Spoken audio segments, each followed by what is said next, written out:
नमस्कार दोस्तों, स्वागत है आपका एक बार फिर से काफ़ी लंबे अंतराल के बाद आपसे एक बार फिर से मुखातिब हुए हैं। आशा और उम्मीद कि आप सभी स्वस्थ और मस्त होंगे। आइए शुरू करते हैं आज का हमारी वीडियो। आज की इस वीडियो में हम बात करने वाले हैं केरल के बारे में। केरल जहां अभी हाल ही में केरल की विधानसभा में एक प्रस्ताव पारित किया गया है, ठीक है, एक प्रस्ताव जो वो पास किया गया है, ठीक है, और उस प्रस्ताव में बेसिकली केरल के नाम को बदलने की बात की गई। आइए जानते हैं क्या है पूरा मामला आज की इस वीडियो में। सबसे पहले जानते हैं सुर्खियों में क्यों है। दरअसल अभी हाल ही में जो केरल के मुख्यमंत्री हैं पिनरई विजयन, इनके द्वारा 9 अगस्त यानी बुधवार को ही केरल विधानसभा में एक प्रस्ताव पेश किया गया। और ये जो प्रस्ताव था ये एक्चुअली में नियम 118 के तहत यह प्रस्ताव केरल विधानसभा में पेश किया गया।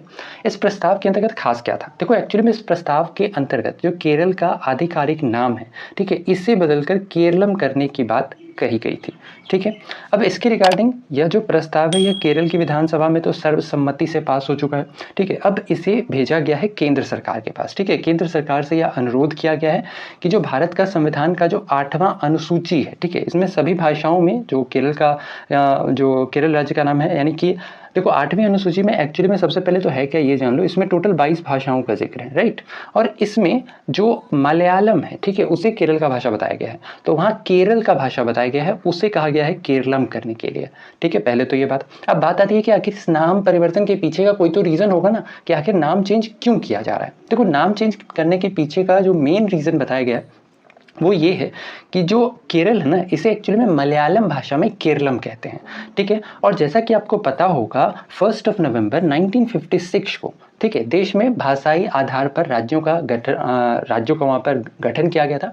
और इसी बेसिस को अंडरलाइन करते हुए जो केरल के मुख्यमंत्री हैं उन्होंने यह कहा, चूंकि केरल का जो गठन है वह मलयालम भाषा के आधार पर किया गया है और मलयालम में केरल को केरलम कहा जाता है, इसी वजह से इस राज्य का नाम बदल करके केरलम किए जाने का वहाँ पर जो प्रस्ताव है वो केरल विधानसभा में पारित किया गया था और यह सर्वसम्मति से पास भी हो गया। ठीक है, जो इसके अंतर्गत बेसिकली जो केरल सरकार है, ठीक है, इसने बेसिकली केंद्र सरकार से संविधान के अनुच्छेद 3 के तहत राज्य का नाम बदलने का अनुरोध किया है। ठीक है, अच्छा यहाँ पर हमने ऑलरेडी बात कर लिया 8वीं अनुसूची के बारे में। अब यहाँ पर ये एक इंपॉर्टेंट पॉइंट है, अनुच्छेद 3 ये एक्चुअली में है क्या, हमारे संविधान का जो अनुच्छेद 3 है ये क्या है, आइए पहले उसे जान लेते हैं। देखो हमारे संविधान का जो अनुच्छेद 3 है इसके अंतर्गत बेसिकली क्या कहा गया है कि जो राज्यों के किसी भी राज्य का जो गठन है या फिर कोई मौजूदा राज्य है, इसकी क्षेत्र या सीमाओं में अगर कुछ भी परिवर्तन करना है, ठीक है, तो इसके रिगार्डिंग जो हमारे देश की संसद है इसे विशेष प्रकार की शक्ति प्रदान की गई है। जैसे किसी भी राज्य का मान लो जो सीमा है उसे अगर बढ़ाना हो या घटाना हो,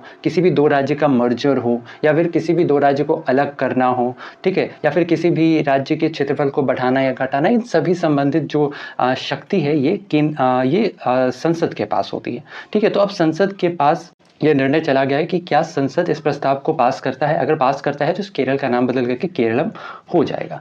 ठीक है, इसके रिगार्डिंग जो सबसे इंटरेस्टिंग चीज़ थी वो ये थी कि इस बात के रिगार्डिंग जो केरल की विधानसभा है यहाँ किसी भी प्रकार का कोई भी विरोध नहीं देखने को मिला और यह प्रस्ताव सर्वसम्मति से पारित यानी कि पास हो गया है।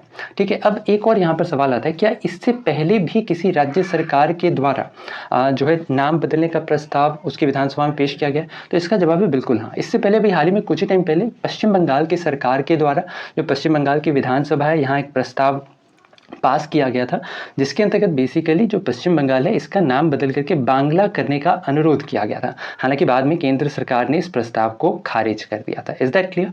अब यहाँ पर आपके लिए भी एक सवाल है, बताना है फटाफट कि जो हमारे देश है इसके अंतर्गत जैसा हमने बताया था कि 1 नवंबर 1956 को, ठीक है, भाषाई आधार पर राज्य का गठन किया गया था, राइट।